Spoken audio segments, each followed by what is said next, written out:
J'ai commencé à la FIP en 2011, 2012, septembre 2012. J'ai commencé à enseigner les mathématiques et la physique pour les économies de la construction, 6 heures par semaine.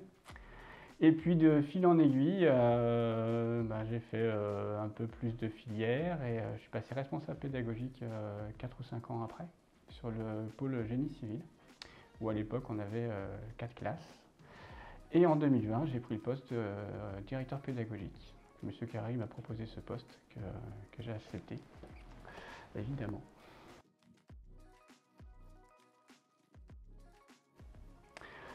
Alors, ce qui m'a marqué le plus moi, sur l'évolution sur les 10 dernières années, c'est le nombre d'étudiants qui a explosé, l'offre de formation qui a évolué aussi en nombre conséquent. Et c'est toute la structure en fait qui a changé, que ce soit donc au niveau des élèves, comme on l'a dit, mais aussi au niveau de l'équipe structurante. Tout a été bien compartimenté avec des équipes qui ont augmenté en effectif. C'est la chose, je pense, qui m'a le plus marqué sur l'évolution de la FIB sur ces dernières années.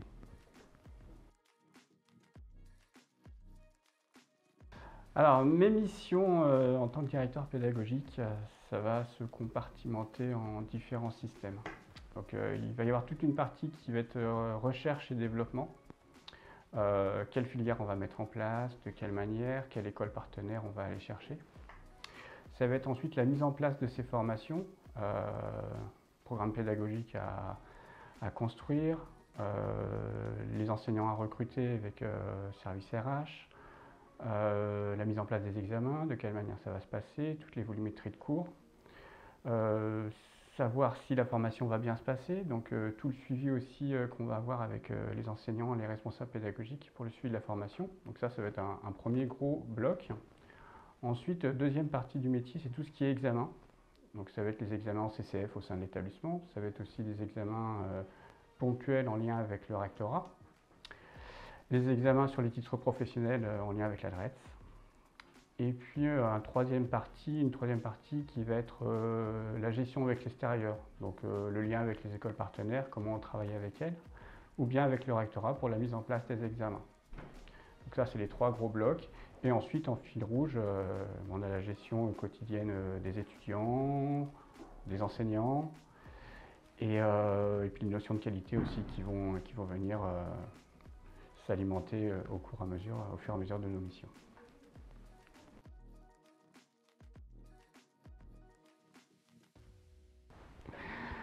Le management au sein de l'équipe, alors je vais reprendre une expression de sportif peut-être, c'est l'individuel au service du collectif. Ça veut dire que chacun a sa mission, chacun a sa tâche à réaliser. Chacun va avoir des idées peut-être, et on est là pour écouter les idées de chacun et de développer les idées et de faire en sorte que ces idées ça devienne un gain de temps, du profit pour l'équipe et le reste des équipes à la FIP. Donc on est plutôt sur un management participatif. Cependant, moi je suis là pour avoir la ligne directrice et guider tous ceux qui montent dans l'équipe, on est 8. Et ce fil conducteur, ça va être des deadlines, des projets, cadrer tous ces projets et piloter ces projets.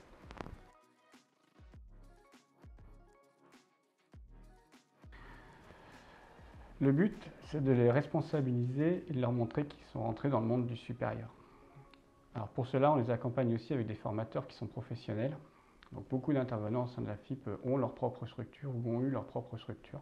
Donc ils ont un regard d'entrepreneur et d'entreprise à donner aux étudiants.